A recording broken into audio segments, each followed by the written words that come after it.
반갑습니다. 여러분 다 강의 다 가지고 계시죠? 네. 이제 오늘은 이제 3주차 이제 두 번째 강의 족장시대에 대해서 함께 살펴보도록 합니다. 여러분들이 강의실 강의 안에 보시면 그림에 나와 있는 것처럼 오늘은 아브라함과 이삭과 야곱과 요셉에 대한 이야기입니다. 여러분들 사실 너무나도 다 잘 아는 내용이에요. 교회 안에서 가장 많이 주제로 설교되는 내용들이 바로 이 족장들에 관한 내용입니다. 그렇기 때문에 여러분들이 이미 다 알고 계시기 때문에 한번 복습한다 생각하시고 오늘 강의를 편안한 마음으로 함께 참여하시면 되겠습니다. 자, 보겠습니다. 자, 첫 번째 족장이에요. 누구죠? 아브라함 있죠? 아브라함과 사라의 사이에서 약속의 계별을 잇는 누가 태어나요? 그렇죠. 아브라함과 사라 사이에서 이스마엘과 이삭이 태어나지만 약속의 계보는 이삭으로 흘러갑니다. 이삭은 립가와 결혼하여서 두 명의 아이를 낳죠. 누구와 누구를 낳습니까? 누구와 누구를 낳아요, 여러분? 에서와 야곱을 낳아요. 그런데 계속해서 이어진 이 언약의 계보는 에서를 통해서 나옵니까? 야곱을 통해서 나옵니까? 야곱을 통해서 나와요. 자, 그리고 이 야곱은 아내가 4명이었죠. 라헬과의 관계를 통해서 누구를 낳죠, 여러분? 요셉을 낳습니다. 자, 창세기에는 이렇게 4명의 큰 족장이 나와 있지만 그러면 우리 주 예수님은 누구의 계보에서 나오게 될까요? 놀라운 것은 요셉의 후손이 아니라 누구의 후손을 통해서 나와요?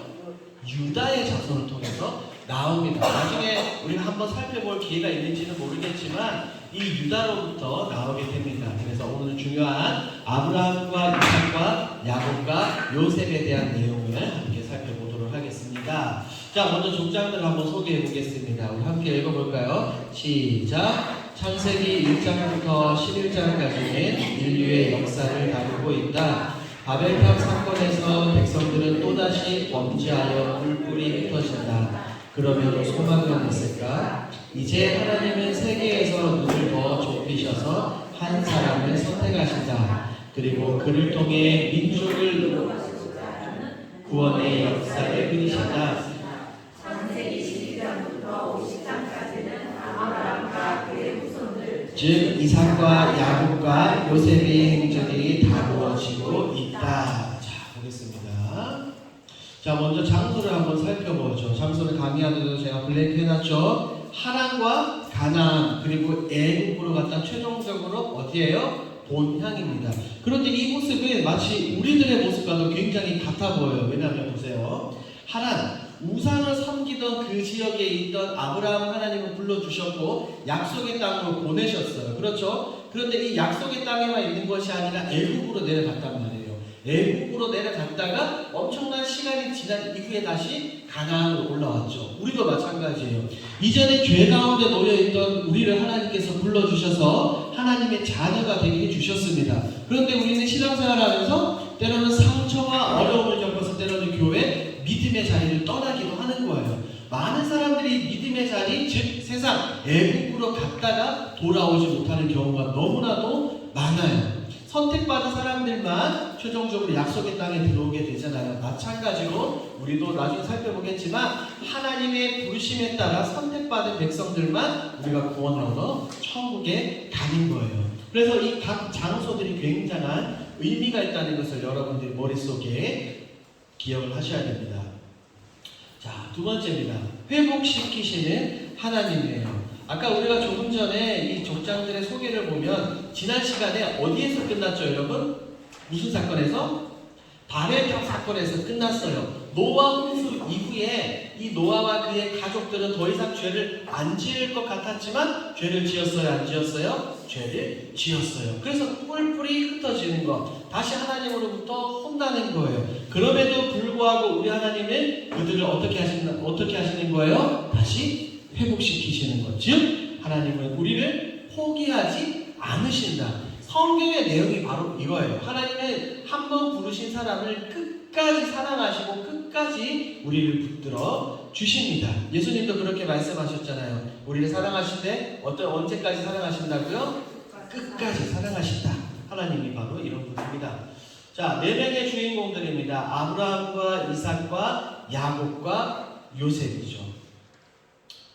이 네 명의 주인공이 이 족장들이 이 창세기 12장부터 50장까지의 진짜 주인공일까요, 여러분? 물론 이 네 명의 족장들을 통해서 여러 가지 이야기가 흘러가지만 아니에요. 진짜 주인공은 누구다? 하나님. 그렇죠. 진짜 주인공은 하나님이에요. 하나님. 이 네 명의 족장이 너무나 많은 이야기들을 다루고 있지만 하지만 그들을 인도하시고 그들을 믿음의 자리로 이끌어 주시는 하나님이 진짜 주인공입니다. 그래서 하나님이 이 네 명의 족장들과 자녀들에게 말씀하시고자 하는 게 있어요. 그게 바로 이거예요. 너희는 누구만을 의지하라? 나를, 하나님을 의지하라는 거예요. 기근에도 풍년에도 어려움에도 좋은 일에도 종살이 어떤 일은 있든지 간에 하나님만 의지하라. 하나님을 바라보고 하나님께 붙어 있는 것이 가장 안전하다는 것을 이 성경은 우리에게 이야기를 해주고 있습니다. 자, 한번 볼게요. 지난 시간에는 우리가 창조, 타락, 홍수, 이 바벨탑, 민족들 탄생까지 우리가 한번 살펴보았고 오늘은 12장부터 50장까지 아브라함과 이삭과 야곱과 요셉의 이야기를 한번 살펴보겠습니다. 아브라함에 대해서 먼저 살펴보겠습니다. 자, 아브라함의 정의. 아브라함은 하나님을 믿었다. 능력 있고 부유하고 똑똑한 사람은 아니었지만 삶의 결정적인 순간에 하나님의 말씀을 듣고 순종했다. 자, 보세요, 여러분. 삶의 결정적인 순간이 언제일까요? 삶의 결정적인 순간. 언제일 것 같아요? 네? 부름받았을 때 또.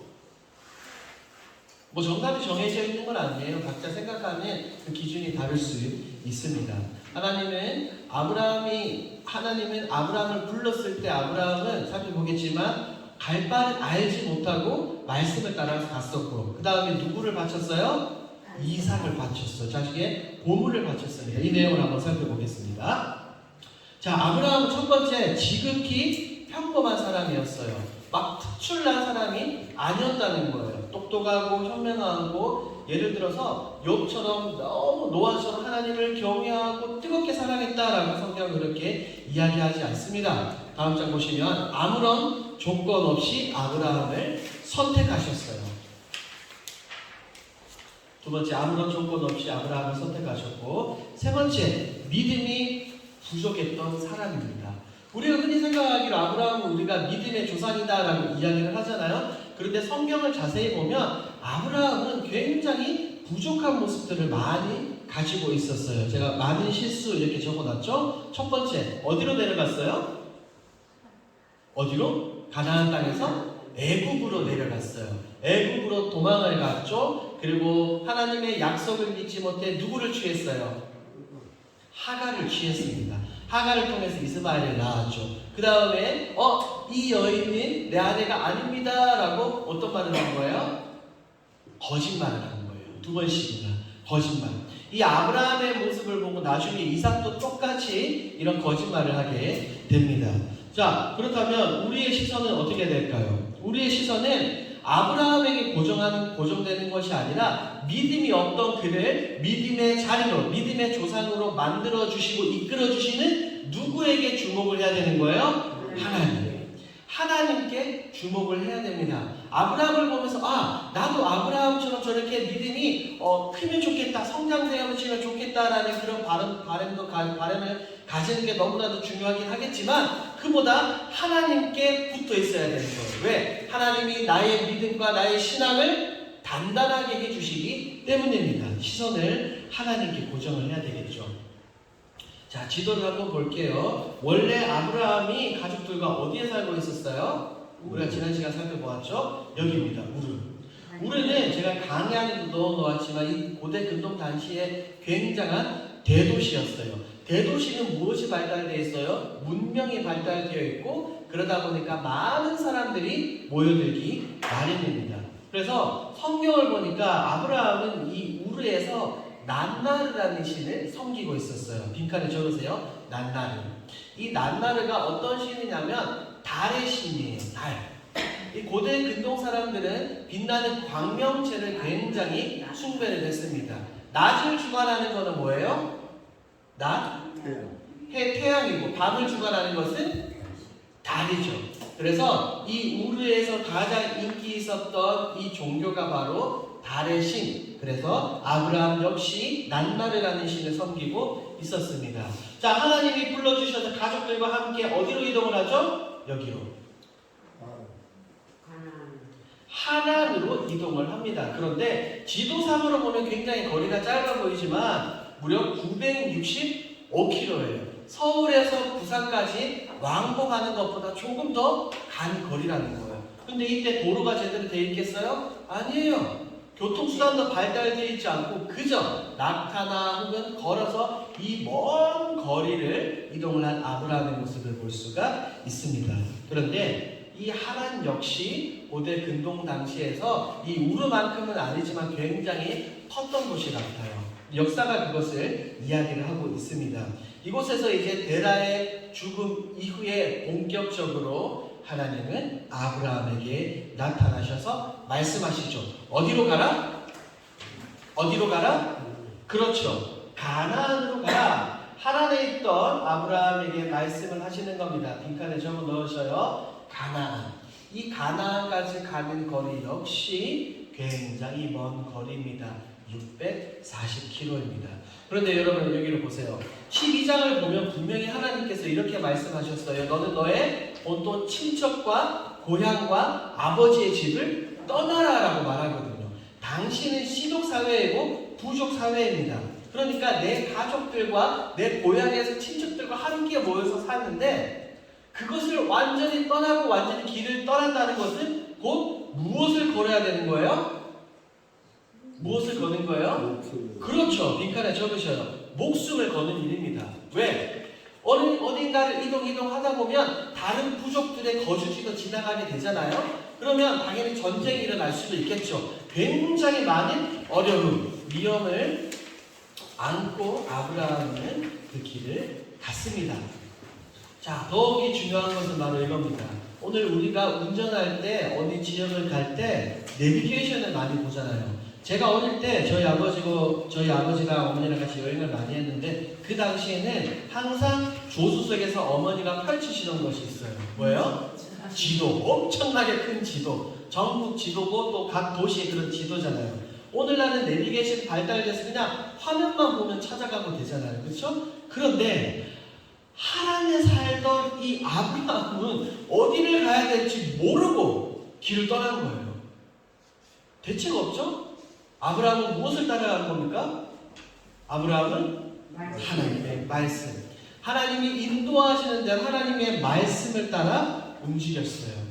이 모습은 우리 삶에 적용해 볼 수 있겠죠. 우리 역시 갈 바를 알지 못하고 나의 만족과 유익, 미래를 계산해서 나아가는 것이 아니라 어떻게? 누구의 말씀대로? 하나님의 말씀대로 우리가 움직여야 됩니다. 그럼 여기서 한 가지 더 생각해 봐요.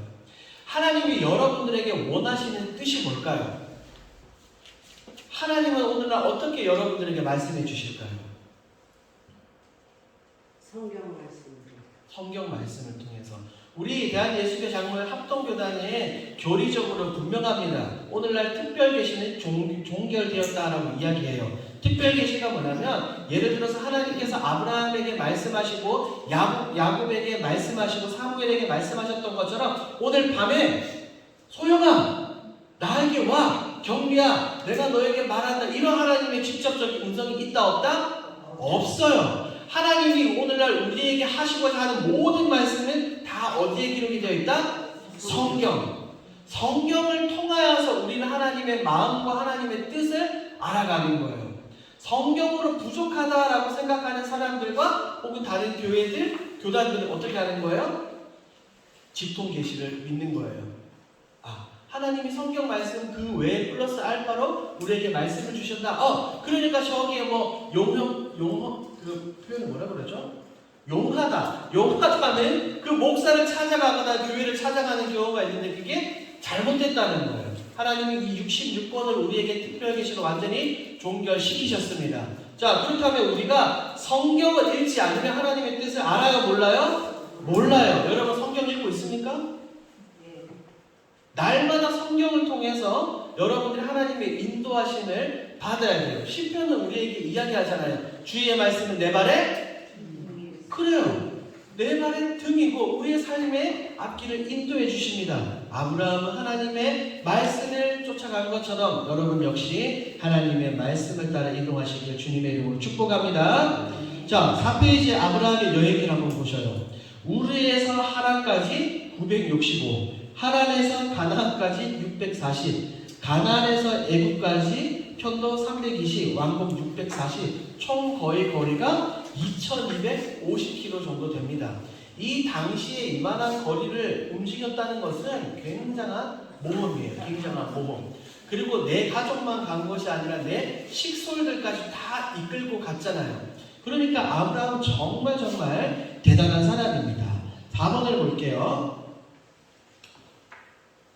자, 4번 언약을 맺으시는 하나님에 대해서 나옵니다. 언약 관계의 시작이 바로 창세기 15장입니다. 창세기 15장이 너무나도 중요해요. 제가 금요 기도회 때 이 본문을 한번 여러분들과 말씀을 나눈 적이 있습니다. 자, 15장을 보면 아브라함이 여호와를 어떻게 하니? 믿으니. 아브라함이 이제 비로소 하나님을 믿었다라고 나오는데 여기에서 믿다라는 이 단어가 히브리어로 아만이에요. 무엇과 비슷해요, 여러분? 그렇죠. 아멘과 비슷해요. 그러니까 우리가 설교 들을 때나 혹은 내가 동의합니다, 공감합니다라는 그 제스처로 반응으로 아멘이라고 하는 것처럼 아브라함은 비로소 이제 여기서 여호와를 어떻게 했다? 진짜로 믿기 시작을 했다는 거예요. 자, 그리고 두 번째로는 하나님께서 약속을 지키시리라는 이 분명한 확신을 가지게 됩니다. 여기서부터요. 자, 세 번째 중요합니다. 3번에 보시면 5페이지 두 번째 줄에 있죠. 확신의 징표를 구하해놓고 제가 빈칸해놨는데 끝까지 언약을 맺으시는 하나님입니다. 끝까지 언약을 맺어주시는 하나님. 자, 저를 보세요, 여러분. 하나님께서 만약에 여러분들에게 나타나셔서 이렇게 말씀하시는 거예요. 영자야, 내가 너의 가장 큰 보물이고 상급이다라고 이야기하면 좋겠어요, 안 좋겠어요? 좋아요. 너무나 좋죠, 그렇죠? 하나님께서 나에게 나타나셔가지고 야 민기야, 내가 너의 방패고 너의 가장 큰 상이다라고 이야기하면 너무나도 좋을 것 같은데 15장을 자세히 읽어보시면 아브라함은 그 반응을 아니에요. 하나님, 저에게는 자식이 없습니다 라고 이야기를 합니다. 그 말인즉슨 아브라함에게 있어서 진짜 보물은 하나님이 아니라 누구라는 거예요? 내 자녀라는 거예요. 아직 태어나지 않는 내 피부치, 내 모든 것을 가져가 그 자녀가 자신의 진짜 상급이다 라고 아브라함은 투정거리면서 이야기를 합니다. 그때 하나님은 계속해서 말씀하시지만 계속해서 투정을 부려요. 아브라함은 최종적으로 이렇게 말하죠. 하나님, 내가 무엇으로 알 수 있겠습니까? 라고 말이에요. 쉽게 말해 무엇을 써달라는 거예요? 계약서. 하나님이 분명하게 말씀하셨으면 내게 보증을 해주십시오 라고 아브라함이 분명하게 요구하는데 그게 바로 이겁니다. 종주권 조약. 한번 볼게요. 3번. 이 종주권 조약은 고대 근동에서 실제로 왕들과 소국 사이에 이루어졌던 조약입니다. 자, 한번 읽어볼까요? 시작. 독립성을 포기하고 충성과 복종을 약속하는 것. 자, 강대국이 있어요. 약소국이 있습니다. 그러면 종주권 조약을 맺는 거예요. 약소국은 이 왕 앞에 엎드려서 내가 당신과 당신의 나라에 무조건 충성하고 복종하겠습니다. 그리고 당신 나라에 내가 공물을 바치겠습니다. 라고 이야기를 하는 그 조약입니다. 그런데 이 15장에서는 이 종주권 조약을 횃불 언약으로 이제 나오죠. 횃불 언약입니다. 자, 이 횃불 언약입니다. 빈칸에 적어 넣으셔요. 창세기 15장 6절에 나오죠. 자, 이 횃불 언약의 핵심입니다. 이게 너무나 중요해요. 시작. 율법 이전에 은혜를 보여주심. 하나님이 본격적으로 백성들에게 이 기록된 말씀과 율법을 주시기 전에 먼저 은혜로우신 하나님에 대해서 나타나는 겁니다. 보십시오. 제가 설명을 해드릴게요. 제가 이제 김기호 장로님이랑 이제 종주권 조약을 맺는 거예요. 그러면 이 계약을 맺기 위해서 어떤 행위를 하냐면 동물을 가져옵니다. 동물을 딱 짐승을 가지고 와서 짐승을 반으로 쫙 갈라요. 그러면 뭐가 나오겠어요?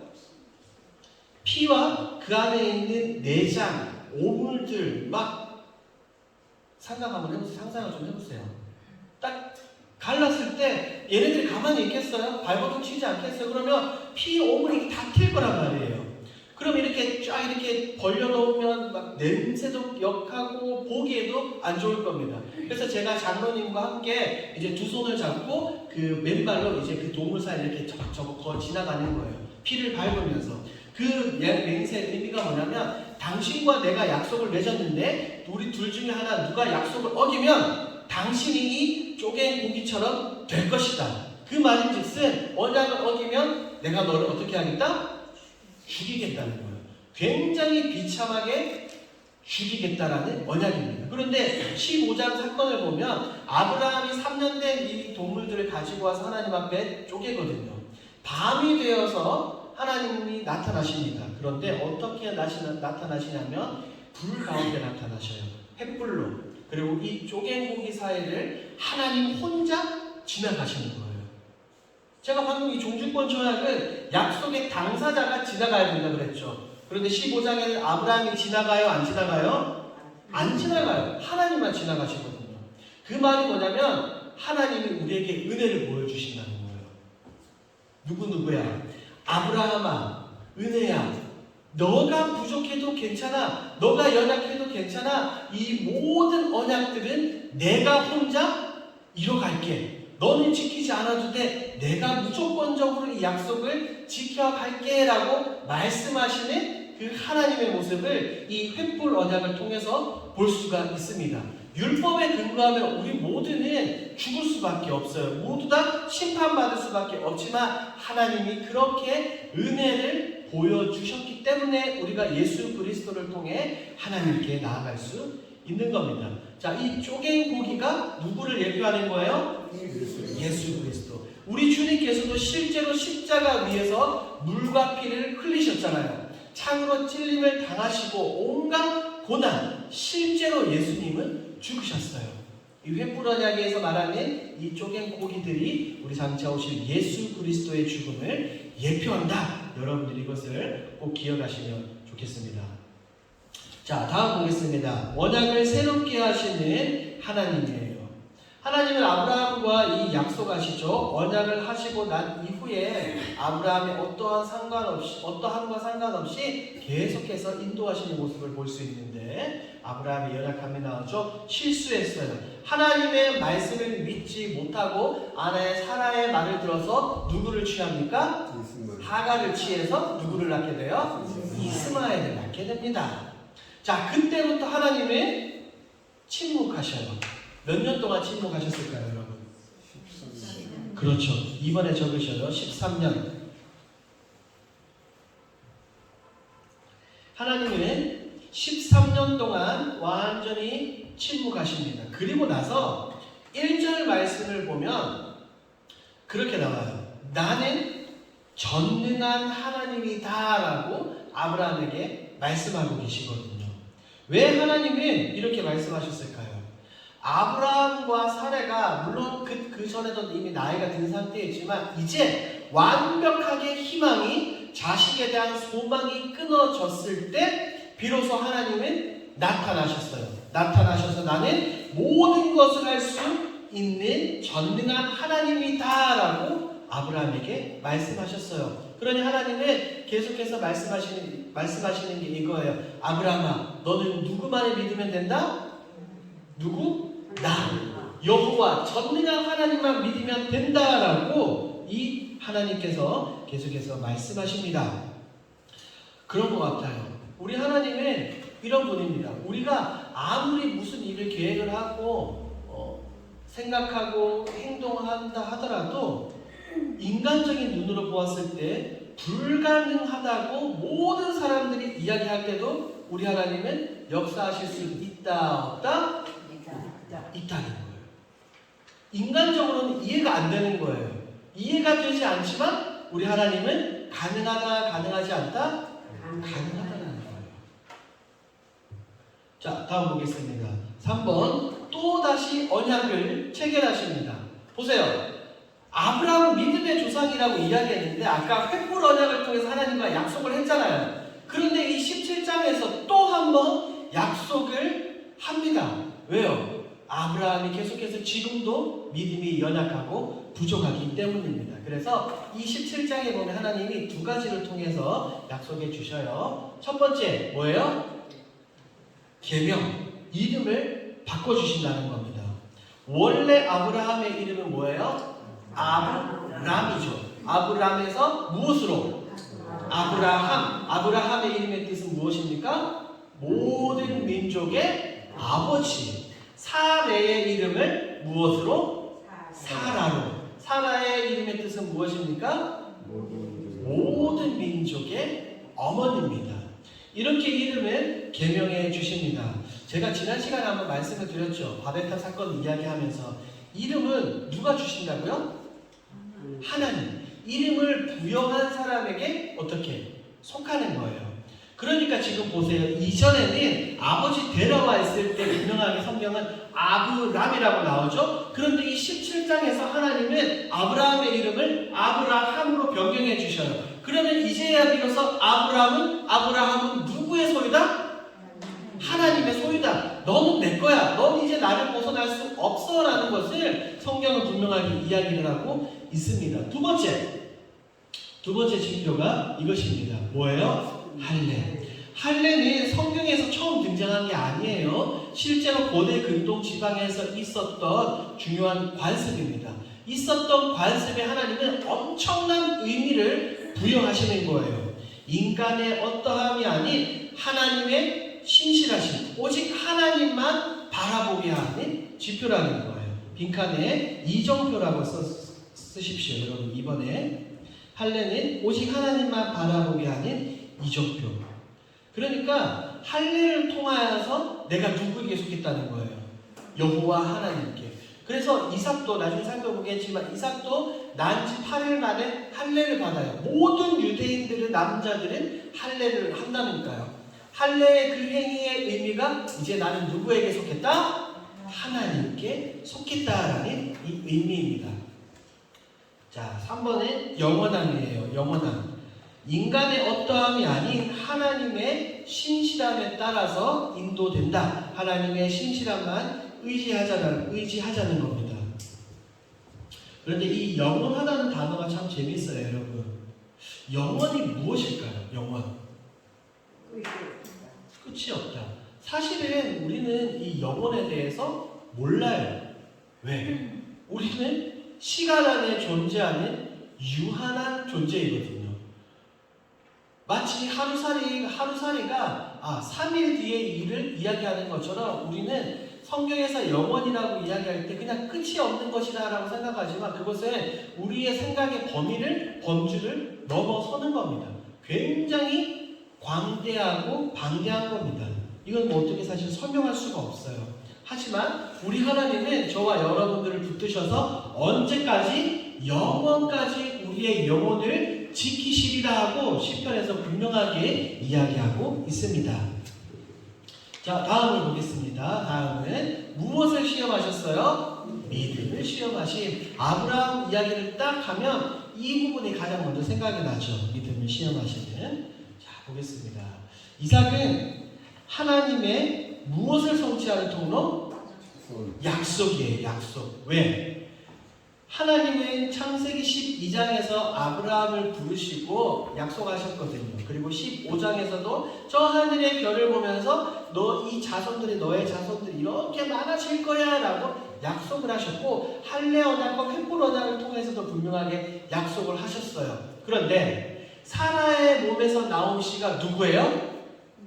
이삭이잖아요. 만약에 이삭이 진짜로 죽어버리면 어떻게 되는 거예요? 이삭이 만약에 죽어버리면 하나님의 약속은 끝나실까요? 모르겠어요. 하나님이 또 다른 생명을 주실 수도 있지만 지금까지 우리가 살펴봤던 것처럼 하나님은 어떠한 방법을 통해서든지 간에 약속의 후손을 주실 것이다 라는 분명한 확신이 있습니다. 어쨌든 이삭은 하나님의 약속을 성취하는 통로입니다. 너무나 중요한 통로예요. 자, 핵심 질문입니다. 제가 이 부분을 보고 오늘 새벽 예배 때도 똑같은 말을 했는데 이거 너무나 중요해요. 여러분들 한번 읽어주셔요. 시작.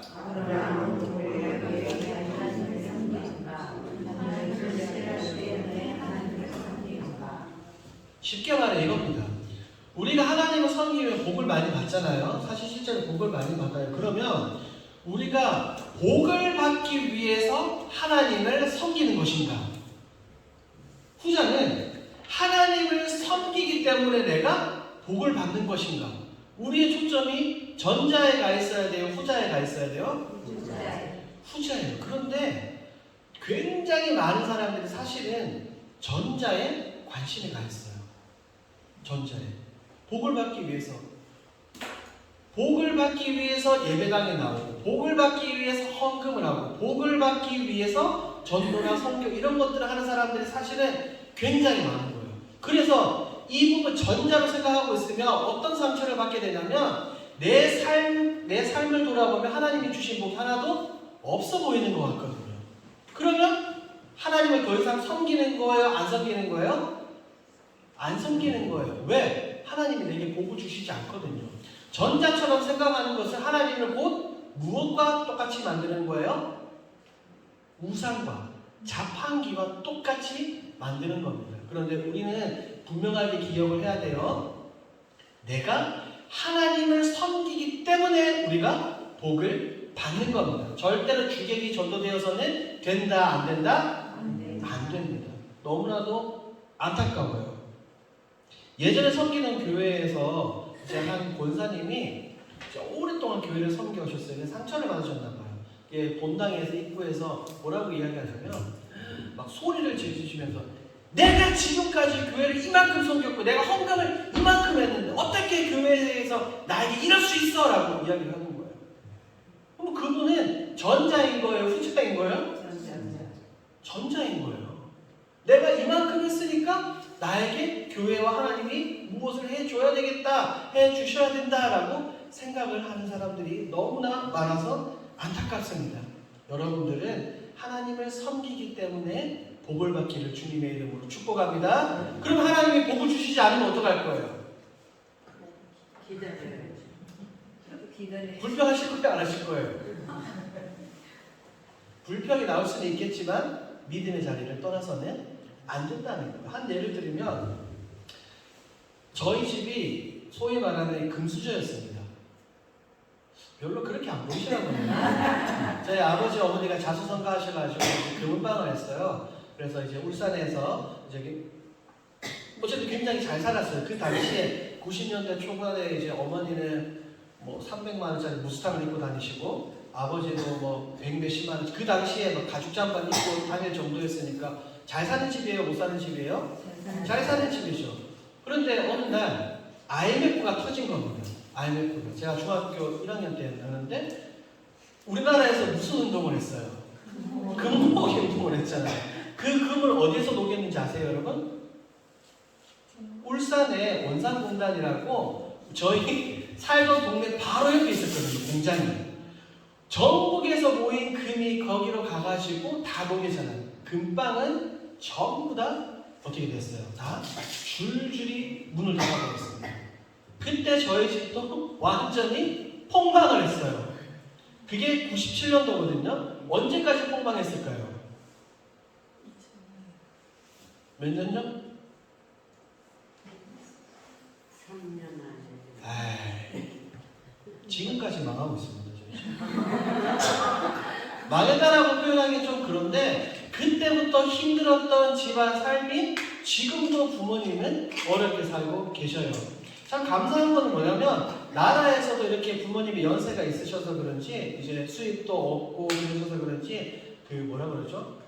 수급자 그런 혜택을 굉장히 많이 주셨어요. 그러니까 병원을 가도 치료비도 안 나오고 뭐 통신비도 거의 뭐 전화비도 공짜로 살고 그렇게 하거든요. 수입이 비록 많이 없지만 부모님은 아버지 어머니는 늘 그렇게 말씀하셔요. 내가 몸이 건강해서 예배 자리에 참석할 수 있고 하나님을 섬기는 것 자체가 은혜다라고 이야기를 하는 거예요. 우리 인간적인 눈으로 한번 봐봐요. 저희 부모님은 뭐라 그럴까? 뭐라 그럴까요? 세상 사람들이 볼 때 굉장히 비참해 보이잖아요. 그쵸? 수입도 없고 그냥 나라에서 쌀도 주고 그러거든요. 때때로 쌀도 주고 뭐도 많이 줘요. 어쨌든 그렇게 살아가시는데 불평불만을 하지 않으셔요. 왜? 이 아버지 어머님은 누구를 바라보기 때문에? 하나님을 바라보기 때문에요. 아버지 어머니가 하나님을 바라보고 하나님을 잘 섬기니까 복을 받아요. 누가 복을 받아요? 그렇죠. 제가 복을 받는 거예요. 제가 지금 이 자리에 서 있는 것처럼 굉장히 잘 되고 있잖아요. 그렇죠? 네. 결혼 안 하셨어요. 잘 되고 있잖아요. 이제 결혼할 때 제가 빚이 한 800만 원인가? 가지고 땡전 한 푼 없이 그냥 결혼을 했지만 지금 뭐 10년 가까이 지났지만 어쨌든 하나님 많이 복을 주셔서 지금 이렇게 섬기고 있습니다. 중요한 것은 우리가 하나님께만 집중해야 되는 거예요. 하나님께만 집중하면 하나님께서 그 외의 부수적인 모든 것들을 우리에게 허락해 주실 줄 믿습니다. 솔로몬을 보세요. 1,000번째를 드리고 나서 내가 너에게 무엇을 줄까 이야기했을 때 부귀 영화와 장수를 누리지 구하지 않았어요. 하나님 내가 이 백성을 잘 다스릴 수 있도록 지혜를 주십시오 라고 이야기했는데 하나님 플러스 알파로 뭐까지 주신 거예요? 그렇죠. 부귀 영화와 장수, 솔로몬과 같은 이가 없을 정도로 솔로몬을 굉장히 키워주셨습니다.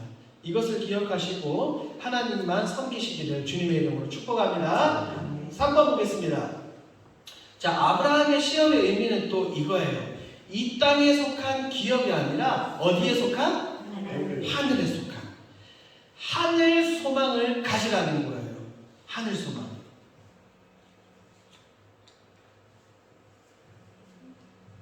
이 세상의 것들은 언제든지 다 변합니다. 미국도 망할 것이고요. 대한민국도 언젠가는 망합니다. 일본도 망하고 지구도 언젠가는 멸망하게 될 거예요.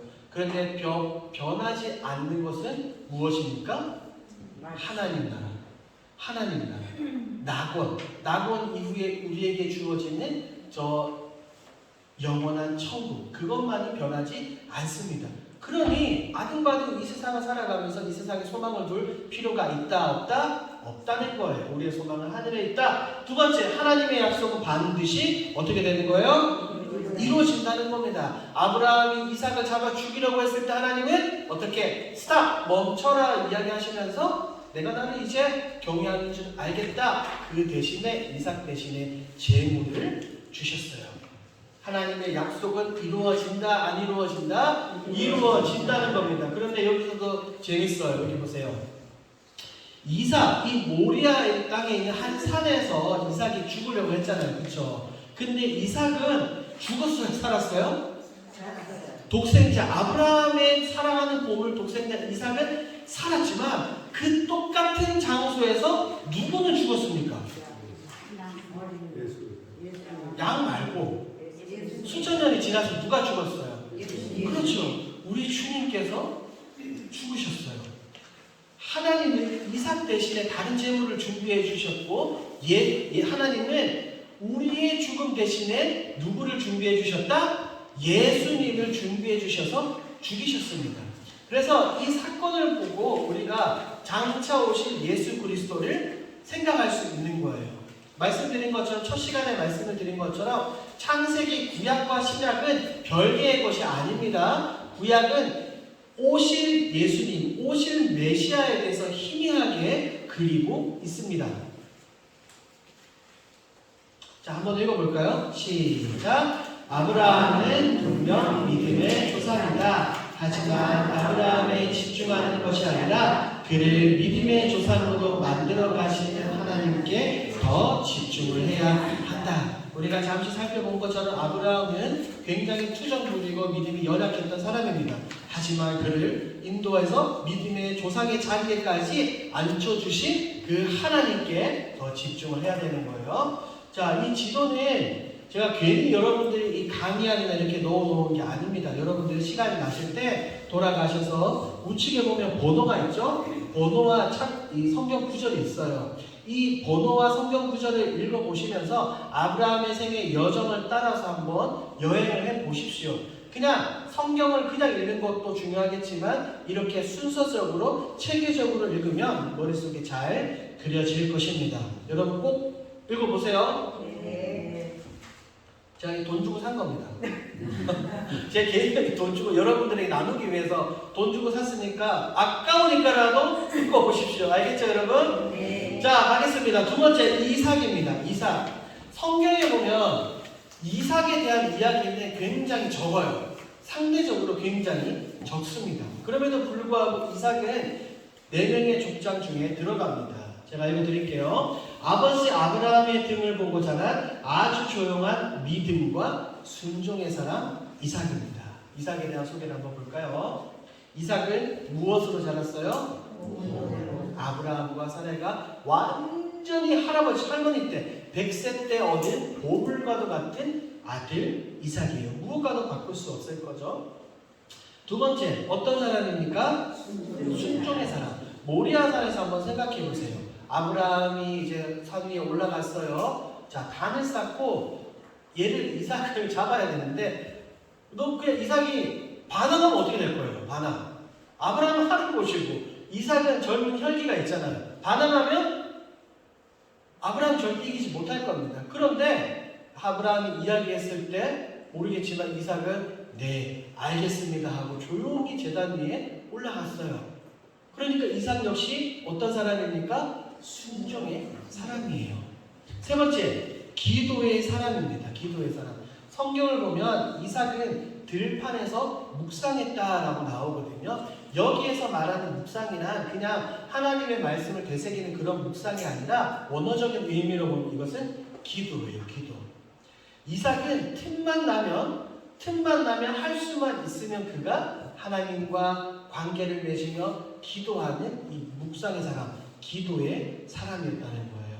네 번째, 하나님의 섭리 가운데 있었던 이삭입니다.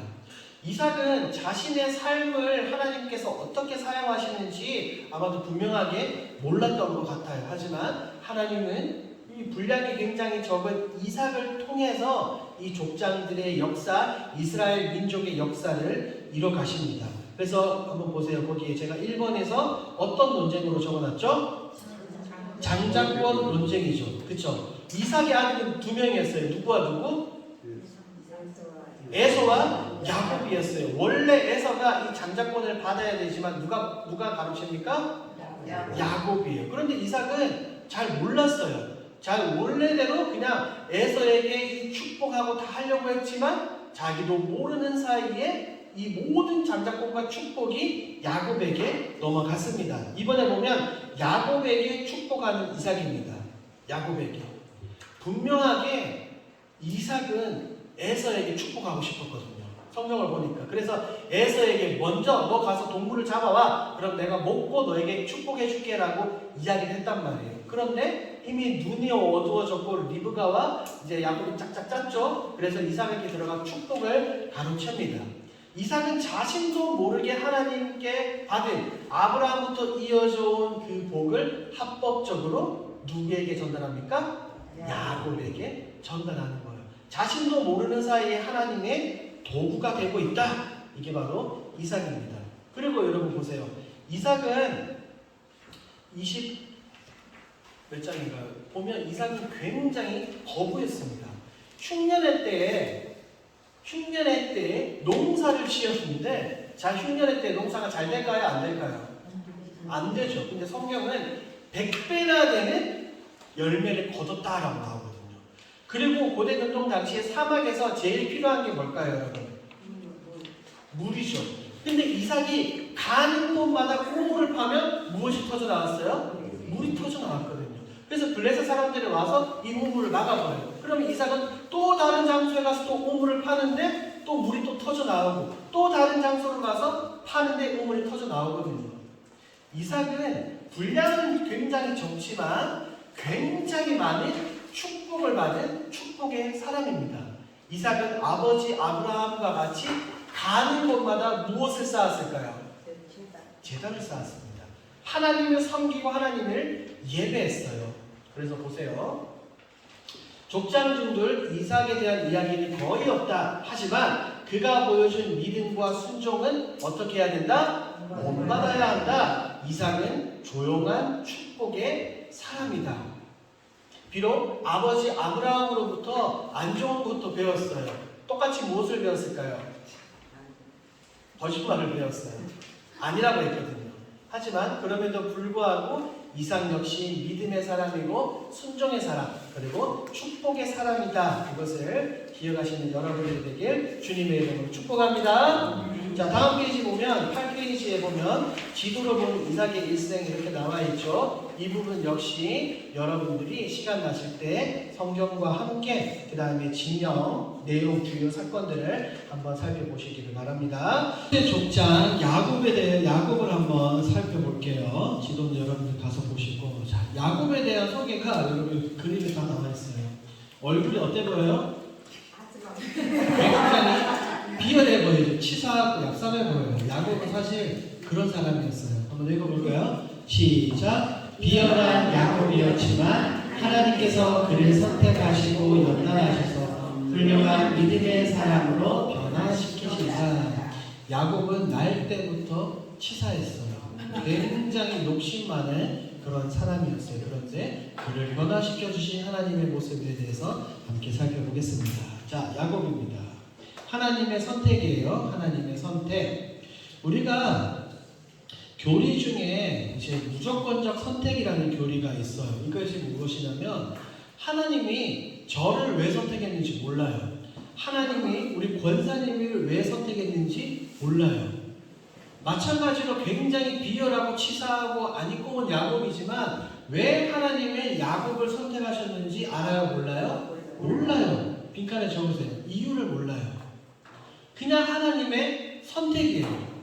그러면 우리 이 집사님 왜 이 집사님은 버려두는지 몰라요. 하나님이 모르는 거예요. 진짜로. 이게 교리적으로 성경을 파헤쳐 보니까 그런 거예요.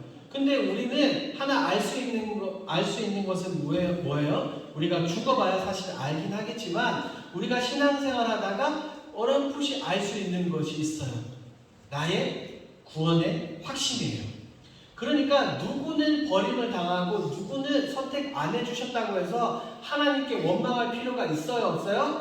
없어요. 원망할 필요 자체가 없고 나를 구원해 주신 하나님만 바라보며 감사해야 되는 거예요.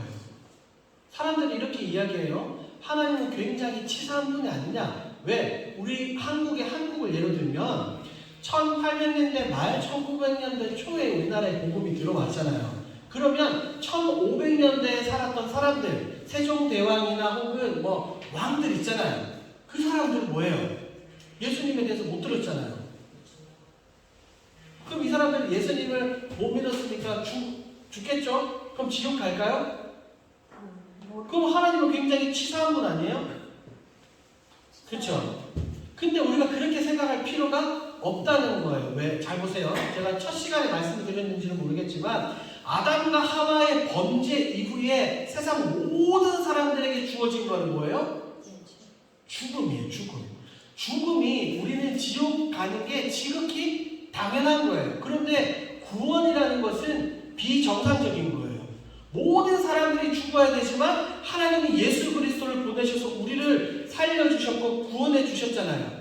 그러니까 우리는 거기에만 초점을 맞춰야 되지 예를 들어서 그 전에 원래 죽어야 될 사람들인 거예요. 세종대왕도 이순신도 원래 죽어야 되는 사람이에요.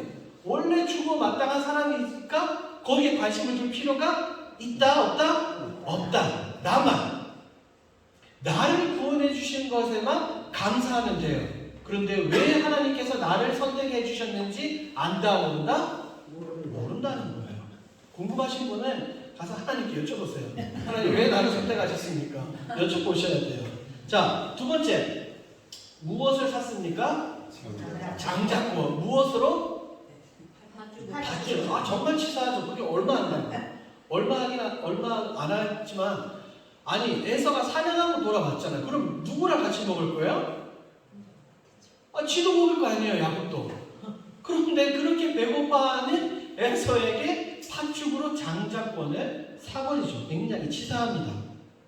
그리고 세 번째, 장자의 축복이에요. 아까 잠시 살펴본 것처럼 이삭을 속여서 에서에게 가야 될 그 축복을 가로챕니다.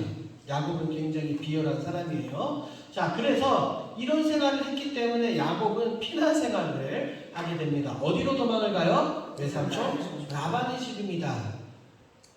하란 어딘지 기억나시죠, 여러분? 그쵸? 앞을 화면을 보세요. 여기가 우르였고 하란이 어디예요? 여기 가나안 이쪽이에요. 그러니까 야곱 역시 600 몇 킬로를 걸어서 도망자의 삶을 살게 되는 겁니다. 자, 언약의 재확인입니다. 어디에서요? 베델에서. 광야를 걸어가다가 사막을 걸어가다가 환상을 보네요. 꿈을 꿨는데 사닥다리가 하늘까지 놓여있고 천사들이 그 위에 오르락내리락 가고 하나님께서 저기 위에서 말씀하십니다. 그래서 야곱이 깜짝 놀라서 잠에서 깨어나요. 자기가 베개로 삼던 그 돌을 세우고 기름을 붓고 거기 이름을 무엇이다? 베델이다. 베델의 뜻은 뭐예요? 하나님의 집이다. 여기에서 하나님이 약속해 주시는 거거든요. 조금 뒤에 살펴보겠지만 하나님은 나중에 다시 한 번 더 베델로 내려가라 라고 분명하게 말씀하셔요. 자, 외삼촌 라반의 집으로 가서 죽을 똥 살똥 일을 해서 아내들과 자녀들을 낳습니다. 자, 보세요. 약속이 이제 점차 발전됩니다. 아브라함의 아들은 누구 선택받은? 이삭. 그쵸? 이삭의 아들은 누구예요? 이제 야곱과 에서 이제 두 명으로 번져났죠? 그 다음에 야곱의 아들은 몇 명이에요? 그렇죠. 한 명에서 두 명에서 두 명에서 12명으로 수백 년이 지나서 이 12명의 가족들 70명이 되고 70명에서 몇 명으로? 수백만으로 풀어나는 거잖아요. 창세기에서 하나님께서 약속하셨던 것이 점차 시간이 지나면서 이 언약이 어떻게 된다? 조금씩 발전하고 있는 거예요. 언약이 확진. 자, 그래서 빈칸에 적으세요. 3번 밑에 베델에서의 언약이 한 단계 진행된 아브라함과의 언약의 실행입니다. 자, 그리고 라반의 집에서 이제 떠나옵니다. 라반이 막 쫓아오죠. 그래서 돌을 쌓고 협정을 맺고 다시 헤어집니다. 자, 이어서 변화시키는 하나님을 보도록 하겠습니다. 자, 가나안 땅으로, 약속의 땅으로 돌아가면, 고향의 땅으로 돌아가면 누구를 만나요? 에서. 자기가 지금 에서에게 예전에 무슨 잘못을 했어요? 장자권도 훔치고 모든 축복도 훔치고. 그 당시에 성경을 보면 에서가 분명히 이렇게 이야기하거든요. 아버지 이삭이 죽을 때가 다 되었으니 아버지가 돌아가시고 나면 내가 쟤를 죽여야 되겠다. 분명하게 이야기를 해요. 그러니까 에서는 야곱을 굉장히 미워하고 있죠. 그러니까 야곱은 자신의 무엇과의 만남? 자신의 과거와의 만남, 내 잘못을 찾아가는 그런 경우입니다. 우리의 과거도 똑같은 것 같아요. 우리의 이전에 회심하기 전에, 예수 그리스도를 알기 전에 세상을 더 살아가고 죄의 종로를 하고 그런 모습들을 우리가 만나게 돼요. 2번, 무엇으로 가득합니까? 두려움. 정말 치사하죠. 자기가 살려고 사랑하는 사람들을 제일 끝에 보내는, 그쵸? 하인들, 종들, 동물들은 내 앞으로 보낸다니까요. 무엇에 완전히 빠져있어요? 두려움에 빠져있는 야곱의 모습입니다. 그래서 에서를 만나기 전에 어디에서 씨름을 합니까? 그렇죠. 야복나루에서의 싸움이에요. 성경에는 씨름이라고 나와 있죠. 여기에서 하나님의 사랑과 밤새도록 힘겨루기를 합니다. 이때 야곱의 이름이 개명되죠.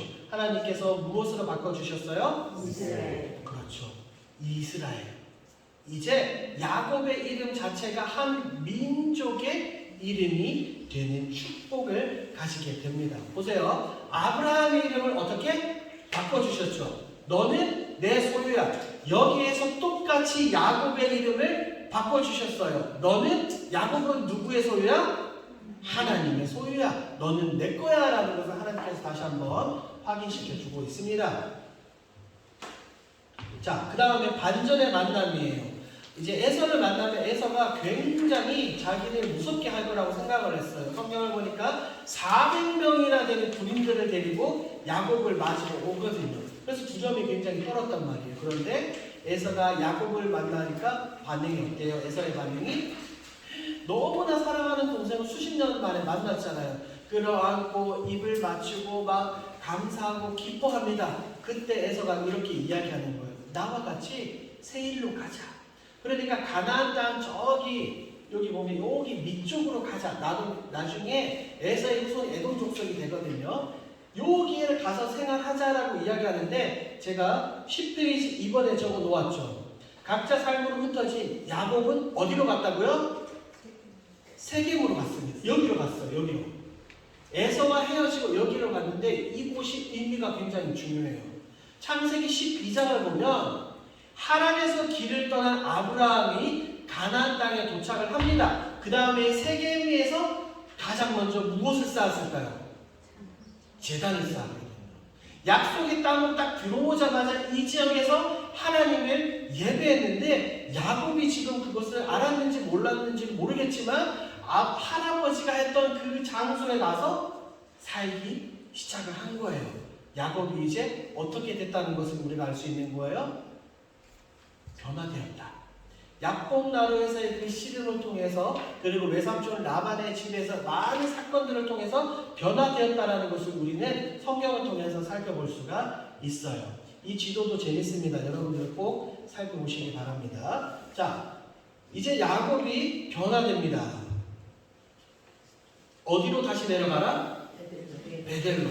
처음에는 외삼촌 집에 도망가는 길에서 베델을 세웠지만 이제는 이 약속의 땅에 정착한 야곱에게 하나님 다시 한 번 더 베델로 가라. 창세기 35장이에요. 베델로 가라라고 이야기를 합니다. 이번에 보면 이의정이라고 나와 있어요. 이의정. 약자입니다. 이거예요. 이방 신상을 버리고 의복을 바꾸고 너는 정결케 하라는 거예요. 하나님이 왜냐면 다시 야곱과 그의 가족들에게 약속해 주시기 위해서 축복해 주시기 위해서 그 땅에 있는 이방들 우상들을 다 버리고 옷을 깨끗하게 입고 정결하게 나에게 나와라라고 말씀하십니다. 3번 제단을 쌓고 언약을 다시 한 번 더 약속해 주십니다. 자, 그래서 제가 4번에 써놨죠. 창세기 28장, 그 다음에 창세기 35장이 베델에서 하나님께서 야곱에게 하신 약속이거든요. 28장은 도망갈 때, 35장은 다시 돌아왔을 때의 그 약속입니다. 여러분들이 직접 성경을 통해서 28장과 35장에 나오는 이 축복의 단어, 핵심 단어들을 꼭 적어 보십시오. 아시겠죠? 네. 숙제는 아니지만 꼭 적어 보세요. 네. 중요합니다. 자, 이어서 보도록 하겠습니다. 이제 가나안 땅의 약속의 땅에 하나님이 약속하신 그 땅에 잘 살고 있던 야곱입니다. 그런데 이제 어디로 내려가게 돼요? 그렇죠. 왜? 누가 살아있다는 소식을 들었기 때문에 요셉이 살아있다는 소식을 들었어요. 그러니까 생각해보세요. 이상가족 찾기 아시죠? 방송 보면 막 헤어지기 싫어가지고 울고불고 하잖아요. 몇십 년 만에 만나네. 그러니까 야곱도 요셉을 굉장히 편애했단 말이에요. 죽은 줄 알았던 아들이 살아있다는 소식을 들으니까 애국으로 빨리 가고 싶을까요? 안 가고 싶을까요? 가고 싶죠. 그런데 야곱은 약간 주춤합니다. 이곳 약속의 땅에서 살고 있다가 성경을 보니까 이곳 브엘세바까지 내려와요. 여기에서 이제 애국으로 가야 되는데 여기에서 딱 멈춰요. 그리고 제단을 쌓고 하나님께 여쭤보는 거예요. 하나님이 우리 조상들에게 하신 약속의 땅이 이곳 가나안 땅인데 제가 애국으로 내려가도 됩니까? 라고 야곱은 물어요. 옛날 같으면 변화되기 이전에 야곱 같으면 그냥 내 아들이 보고 싶으니까 빨리 내려갔을 거예요. 하지만 이제 변화되었으니까 야곱은 하나님께 한 번 더 묻기 시작을 합니다. 그때 하나님은 이렇게 말씀해 주시죠. 야곱아, 걱정하지 마. 내가 너와 함께 할 거야. 내가 애국에 내려갔다가 나중에 너의 후손들이 다시 올라오게 될 거야 라고 분명하게 하나님께서 말씀을 해주십니다. 그 이야기를 듣고 야곱은 편안하게 애국으로 내려갑니다. 요셉이 보낸 마차를 타고요. 자, 그래서 애국왕 바로를 축복합니다. 이 상태에서 지금 요셉은 어떤 자리에 올라가 있습니까? 제사장. 총리 자리에 올라가 있는 거예요. 여러분 지금 총리 자리에 올라가 있는 거예요. 바로를 축복합니다. 3번 너무나도 중요해요. 야곱의 소원입니다. 야곱은 내가 죽으면 어디에 묻혀달라? 조상들의 묘지. 이것이 어디라고요? 막벨라굴. 아브라함이 사라가 먼저 죽었어요. 그러니까 이 사라를 묻어야 되잖아요. 은 400을 주고 한 굴을 사는데 그게 바로 이 막벨라굴이에요. 여기에는 제가 강의 안에 기록된 것 해놓은 것처럼 아브라함도 있고 사라도 있고 이삭도 있고 리브가도 있어요. 그리고 자기의 사랑하는 아내 레아도 여기에 묻혀 있습니다. 그러니까 죽어서라도 야곱은 몸은 지금 애굽에 있지만 죽어서라도 나는 어디로 가고 싶다? 가나안 땅. 하나님이 말씀하신 아브라함에게 말씀하신 약속의 땅으로 가고 싶어하는 모습을 볼 수가 있습니다. 그리고 결국에 야곱은 자녀들을 축복해요. 축복을 하고 나서 조용히 숨을 거두게 됩니다. 147세의 죽음을 맞이하게 되죠. 자, 야곱에 대한 이야기를 한번 함께 읽어보도록 하겠습니다. 지금까지 제가 했던 이야기들을 내용들을 머릿속에 그리면서 한번 읽어보세요. 시작! 야곱은 출생부터 치열한 삶을 살았다. 그는 끝까지 하나님을 놓지 않았으며 죽어서라도 약속의 땅으로 돌아가고자 했다.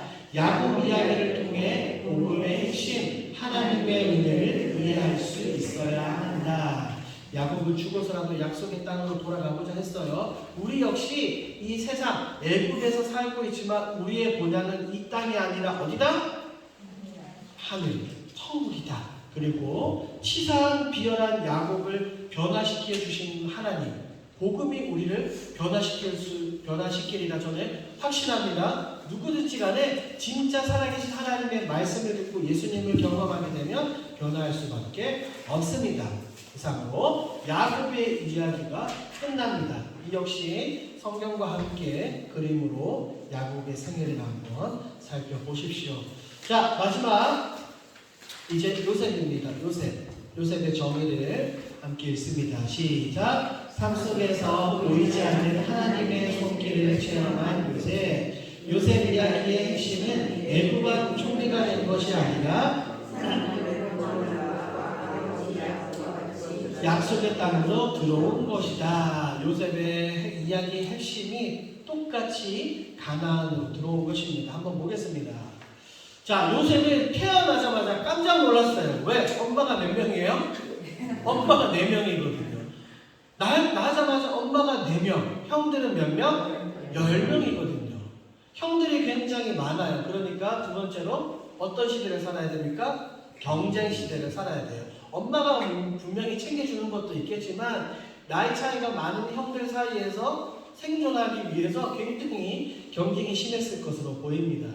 3번을 보니까 성경 전체를 살펴보니까 요셉은 온유한 성품의 사람이에요. 온유했어요. 착했어요. 선했어요. 네 번째, 아브라함의 이 언약이 누구를 통해서 성취됩니까?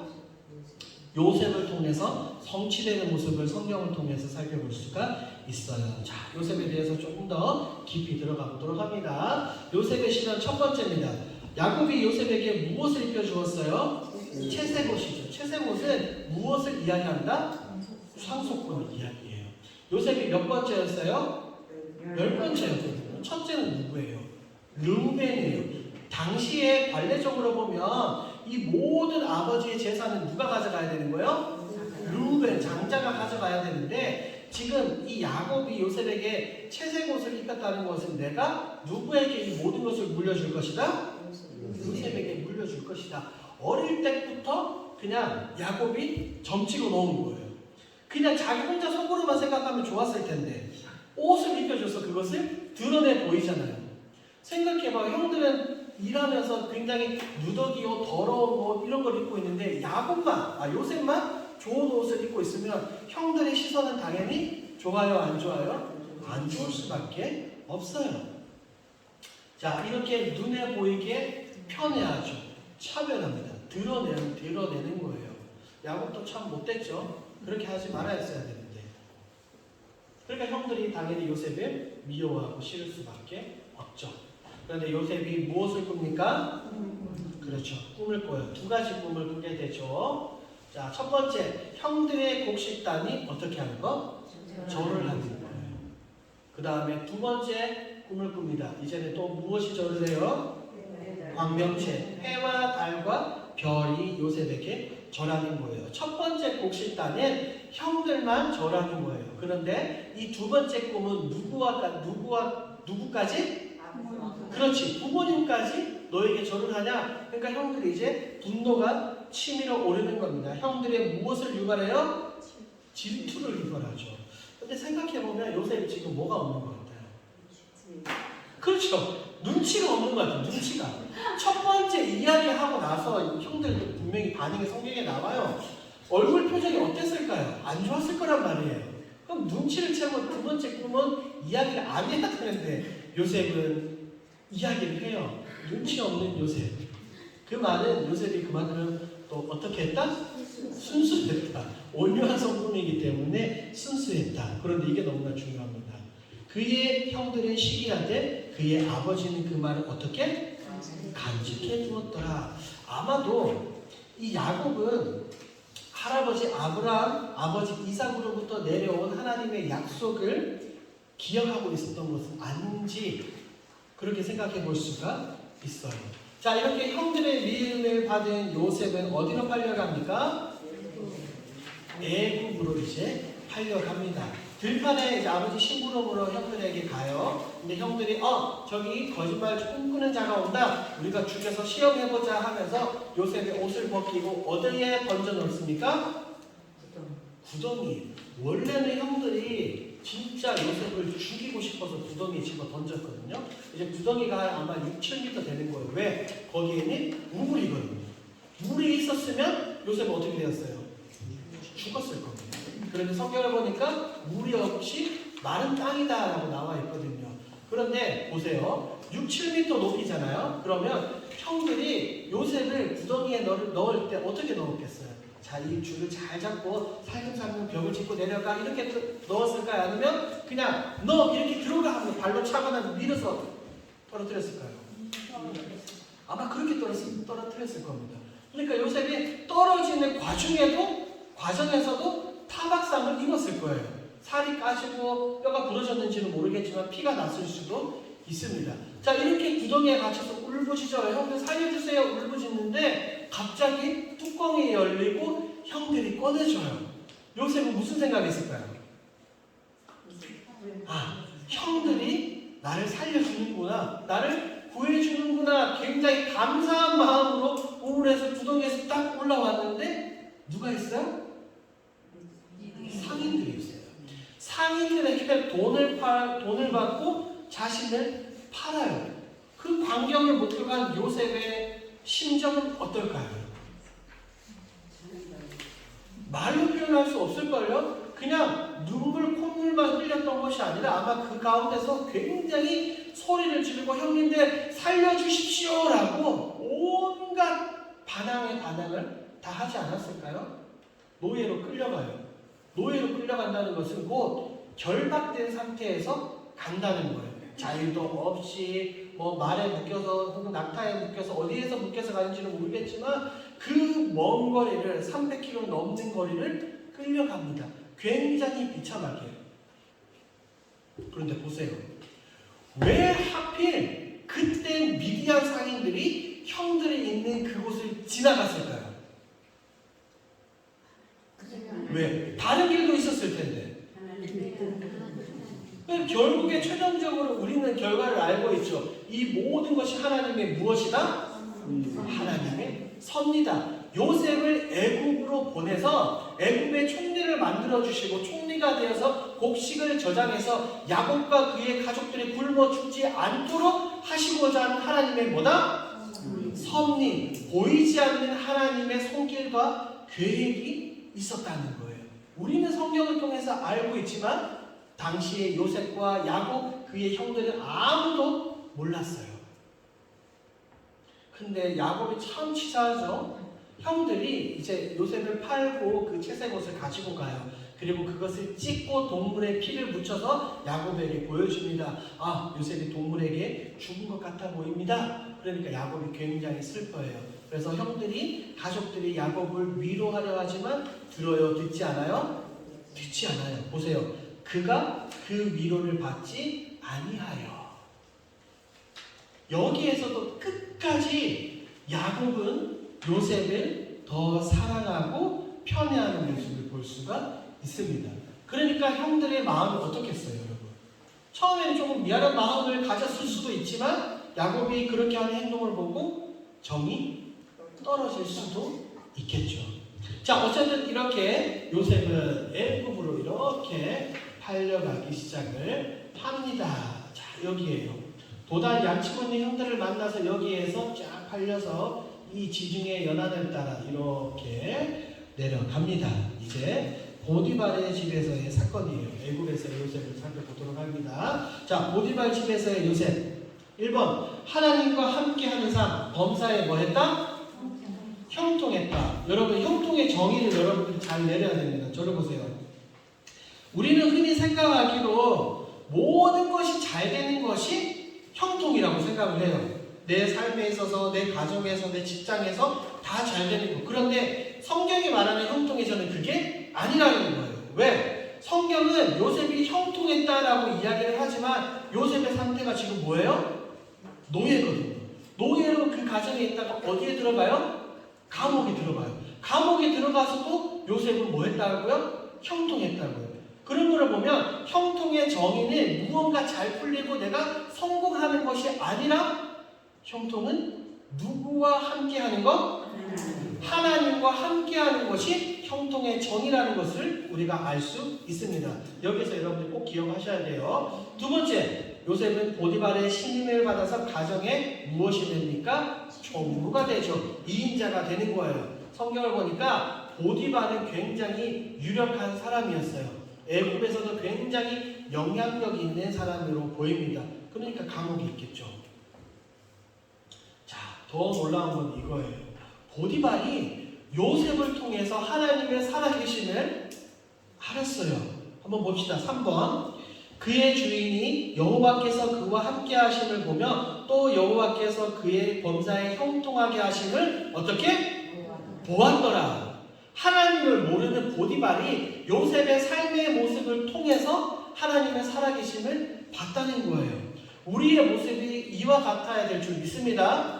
최고의 전도 방법은 나가서 예수 믿으세요, 교회에 오세요 하는 게 아니라 삶 가운데서 여러분들이 직장과 가정에서 내 자녀 손들에게 이런 모습을 보여주는 거예요. 하나님을 믿는 사람이 이러하다. 예수 그리스도인이 이러한 삶을 살아간다는 것을 직접 빛과 소금의 역할로서 그것을 눈으로 보여주는 것. 그게 가장 중요한 겁니다. 요셉은 그 가정에서 전도를 하기 시작을 한 거예요. 하나님의 모습을 드러냈죠. 자, 요셉의 추락입니다.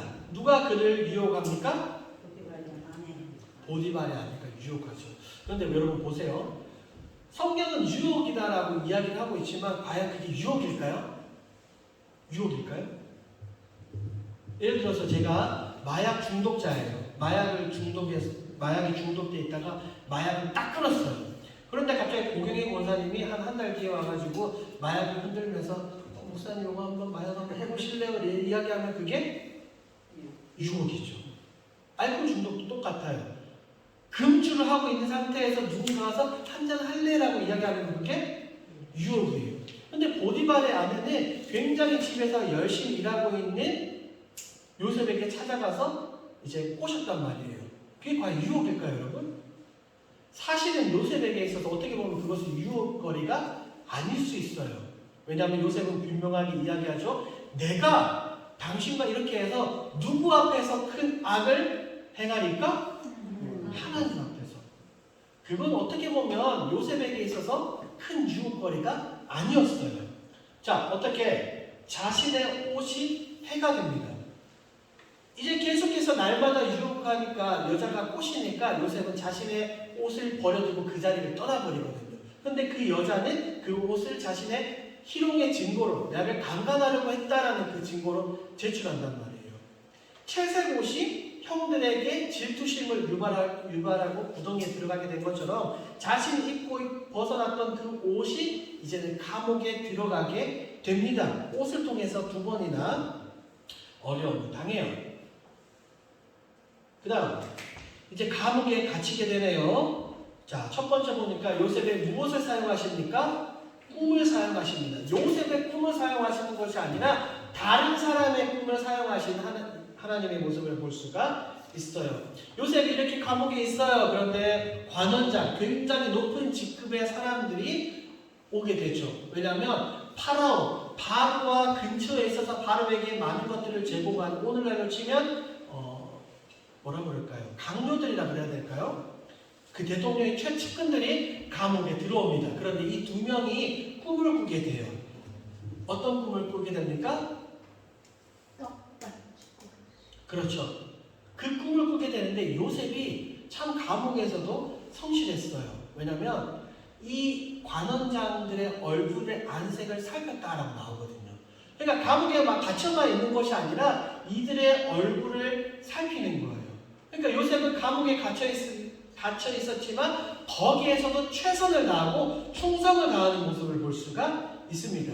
자, 재밌어요. 여기 보세요. 술 맡은 관원장은 요셉의 꿈의 해석대로 어떻게 되었어요?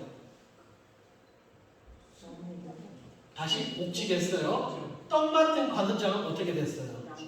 죽었어요. 요거를 좀 쉽고 재미있게 외울 수 있는 방법.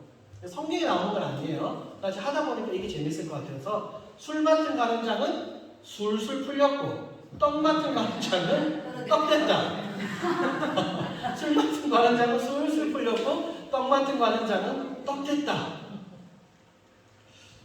변형이 좀 그런데. 자, 그런데 중요한 것은 보세요. 하나님의 침묵이에요. 하나님은 가나안에 있을 때도, 노예로 팔려갈 때도, 보디발의 집에서도, 감옥에서도 한마디도 하지 않으셔요. 성경 전체를 아무리 찾아봐도 아브라함과 이삭과 야곱에게는 분명하게 말씀하셨지만 요셉에게는 단 한 번도 나타나지 않으셨어요. 신기하죠? 꿈만 그냥 꾸게 해주시고 음성으로 들려주신다거나 그런 행동들이, 기적들을 보여주지 않았어요. 하나님의 침묵에도 불구하고 요셉은 끝까지 묵묵히 견뎠습니다. 그 결과 누구의 꿈을 해석합니까? 2번을 보니까 그렇죠. 바로의 꿈을 해석하는 요셉의 모습을 볼 수가 있습니다. 자, 그때 바로 앞에 이제 끌려나가죠. 끌려나가서 바로와 이제 대면을 하면서 이야기를 해요. 이 꿈의 해석은 누구에게 있다? 하나님에게. 지금 수년 동안 감옥에 갇힌 그 10년이 넘는 시간 동안 하나님은 침묵하셨지만 바로 앞에 나아가서 하나님을 언급하는 요셉의 모습을 보십시오. 하나님이 눈에 보이지 않아도, 하나님 내 삶에 간섭하시지 않는 것 같아 보여도, 내 삶이 절망으로 나락에 떨어져 있어도 요셉은 끝까지 누구를 신뢰하고 있어요? 하나님. 이런 요셉의 모습을 우리가 보고 배우고 따라야 됩니다. 자, 바로의 꿈이 이거였죠. 암소의 꿈, 이삭의 꿈이었어요. 자, 이게 나중에는 결국에 어떤 의미로 다가오는 거예요? 풍년과 이제 흉년이 다가오게 되는 겁니다. 당시의 자연재해는 굉장히 민감했어요. 고대 근동 당시에 먹을 것이 없다는 것은 어떻게 되는 거예요? 죽는 거예요. 그래서 이 요셉이 이 꿈을 해석하고 난 이후에 최고의 방법을 제시하죠. 이 풍년 때 이 곡식을 어떻게 하자? 저장을 하자.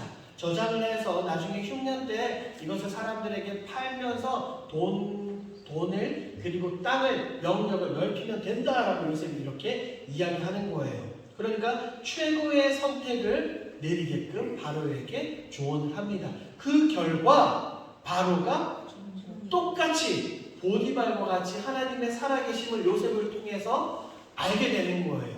그래서 결국에 무엇이 됩니까? 애굽의 총리가 되는 거예요. 애굽의 총리가 되어서 굉장히 많은 사람들을 구원을 하게 되는 요셉의 모습을 볼 수가 있습니다. 이제 5번이에요. 이게 또 중요합니다. 고난의 학교를 통과한 요셉. 자, 화면을 보십시오. 애굽으로 팔려 내려갔을 때 나이가 몇 살? 17세, 17살, 청소년, 고등학교 1학년 때 팔려 내려갔어요. 자, 보디발의 집에서 총무로 몇 년 동안 있었어요?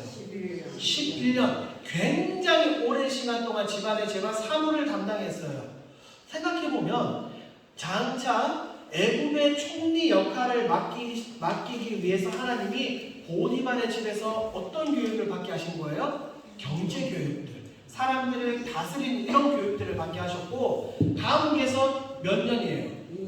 2년. 감옥에서 이 2년과의 시간 통해서 정치를 배웠던 것을 보여요. 왜? 강요들이 감옥에 갇히잖아요. 대화를 통해서 아마 요셉은 굉장히 많은 것들을 배웠을 겁니다.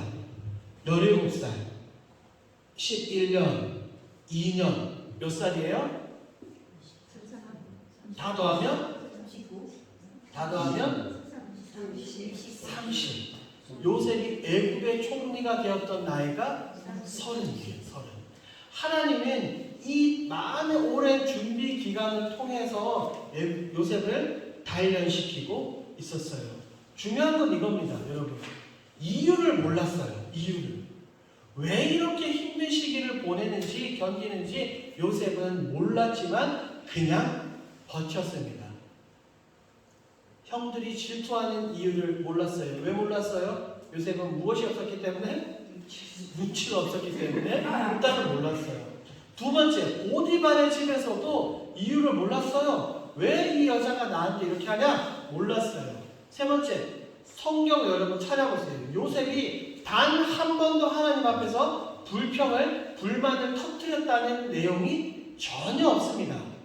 아브라함은 하나님께 투정했어요. 야곱도 하나님께 투정했어요. 그런데 요셉은 단 한 번도 불평을 터뜨렸다는 성경 구절이 없습니다. 네 번째, 이게 아까 제가 설명을 했죠. 함께 읽어볼까요? 시작. 한 번도 하나님이 나타나지 않은, 단 한 번도 표면적으로 하나님이 드러내 보이지 않으셨어요. 그럼에도 불구하고 이 요셉은 끝까지 묵묵히 견뎠습니다. 보십시오.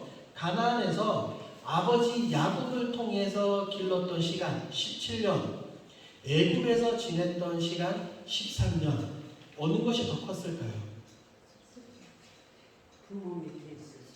하나님의 학교, 고난의 학교가 훨씬 더 컸습니다. 이 13년이라는 이 고난의 시간을 통해 요셉이 훨씬 더 성장했어요. 그렇다면 우리의 삶 가운데 때때로 찾아오는 이 어려움과 아픔과 고난, 이것이 우리에게 어떤 의미가 있을까요? 무의미하지 않아요. 하나님은 이 어려움들을 통해서 우리를 단련시키시고 성장시키시기를 원하고 계신다. 이것을 믿는 저와 여러분들이 되길 주님의 이름으로 축복합니다. 6번입니다. 마지막이에요. 자, 요셉은 구약에서 예수님과 감히 비교할 수 있는 존재예요. 여기 표를 보면서 한번 볼게요. 여러분 보세요. 자, 예수님과 요셉이 있어요. 사랑. 하나님의 뭐예요? 예수님은 독생자예요. 사랑하는 아들이에요. 하나님의 그 끝없는 사랑을 받는 예수님이죠. 이 편이 여러분 표에 없어요. 화면을 보세요. 요셉은 누구의 사랑을 받았어요? 아버지 야곱의 편에. 야곱만 굉장히 사랑해 줬거든요. 자, 예수님은 죄가 있어요? 없어요? 없어요. 예수님 아무 죄가 없으시지만 십자가에 달려 돌아가셨어요. 요셉은 죄가 있어요? 없어요? 있어요? 없어요? 아, 자신있게 하세요. 요셉. 죄가 있어요? 없어요? 죄가 없어요. 아무 잘못도 하지 않았어요. 한 가지 꼽자면 뭐가 없는 거? 눈치가 없는 거. 이게 죄라면 죄일 수는 있겠지만 그거밖에 안 했어요. 요셉은 아무 짓도 안 했거든요. 우리 예수님은 많은 영혼들을 구원하셨어요. 많은 영혼들을. 요셉은 어떻게 했어요? 똑같이 구원했어요. 그런데 영혼을 구원한 게 아니라 많은 사람의 생명을 건졌죠. 야곱과 그의 식솔들, 그 다음에 애굽에 있는 많은 사람들의 생명을 건졌습니다. 요셉은 구약에 나오는 예수님이라고 이야기할 만큼 예수님과 굉장히 닮아 있는 모습이에요. 예수님이 사역을 몇 세 때 시작하셨어요? 34. 요셉은 몇 세에 애굽의 총리가 되었어요? 34. 그쵸? 예수님은 몇에 팔리셨어요? 30세. 33세. 요셉은 얼마에 팔렸을까요? 17세. 20에. 그러니까 차이는 조금 다르긴 하지만 굉장히 예수님과 요셉의 모습이 어떻다? 비슷하다. 그래서 요셉을 묵상해 보시면 우리 주님 예수님을 묵상할 수 있습니다. 자, 마지막으로 함께 한번 읽어볼게요. 시작. 요셉은 온갖 고난을 경험했지만 이를 하나님의 섭리로 여겼다. 요셉 이야기를 통해 아브라함에게 하신 하나님의 약속에 대한 소망을 그려야 한다. 그냥 가나안에 있었으면, 가나안 땅에 요셉도 안 팔리고 가나안 땅에 있었으면 어떻게 되었을까요? 그 극심한 기근을 통해서 야곱과 그의 가족들은 죽었을지도 몰라요. 하지만 하나님이 요셉을 애굽으로 보내셨기 때문에 하나님께서 창세기 15장에서 아브라함에게 분명하게 약속하셨거든요. 너의 자녀들이 애굽으로 갔다가 나중에 돌아오게 될 것이다. 약속하신 그 약속이 요셉을 통해서 이루어지는 모습을 볼 수가 있습니다. 그러니까 하나님은 언제나 신실하신 분이에요. 한 번 하신 약속은, 한 번 하신 말씀은 반드시 이루어주신다. 이것을 기억하시고 아브라함과 이삭과 야곱, 요셉과 함께 하신 그 하나님을 믿고 따르는 저와 여러분들이 되길 주님의 이름으로 축복합니다. 아멘. 자, 이 그림을 보시면서 여러분이 똑같이 성경과 내용을 한번 살펴보십시오. 숙제입니다. 자, 족장시대 가미안을, 이 가미안을 여러분들이 3번 정도 가십시오. 3번 정도 가시면 아마 아브라함부터 요셉까지 이 큰 그림이 그려지게 될 겁니다. 각 족장들에 대한 정의를 3번씩 적어 보십시오. 족장들에 대한 정의가 이런 거였어요. 아까 처음에 제가 누구누구는 어떤 사람 있잖아요. 그 강의 안에 박스에 있는 것처럼 이것을 한번 3번 적어 보십시오. 그러면 족장들에 대한 이해가 충분하게 될 것입니다. 그래서 이것으로 창세기는 이제 끝났어요. 창조시대와 두 번째 족장시대까지는 끝났고, 세 번째는 어떤 시대였어요? 벌써 까먹으셨네. 큰일 나요. 10가지 시대 중에 세 번째 출애굽 시대죠. 출애굽 시대. 이 그림이 이 출애굽을 이야기를 해주고 있거든요. 다음 시간에는 출애굽 시대에 대해서 함께 나눠보도록 하겠습니다. 아시겠죠, 여러분? 오늘도 이 시간 함께 해주셔서 감사하고, 시간이 조금 늦어서 죄송합니다. 기도하겠습니다. 하나님 감사합니다. 오늘 두 번째 시간 족장시대에 대해서 배우게 해주시니 감사합니다. 하나님, 아브라함과 이삭과 야곱과 요셉과 함께 하셨던 하나님, 하나님의 말씀은, 언약은 반드시 성취된다는 것을 우리는 성경을 통해서 살펴보았습니다. 우리가 때로는 요셉처럼 어떠한 상황에 놓여 있든지 간에 하나님이 눈에 보이지 않아도 그 하나님을 신뢰하고 믿고 따르는 우리 장로님들과 권사님들, 집사님들이 되어질 수 있도록 주님 역사하여 주옵소서. 감사드리며 예수님의 이름으로 기도합니다. 아멘.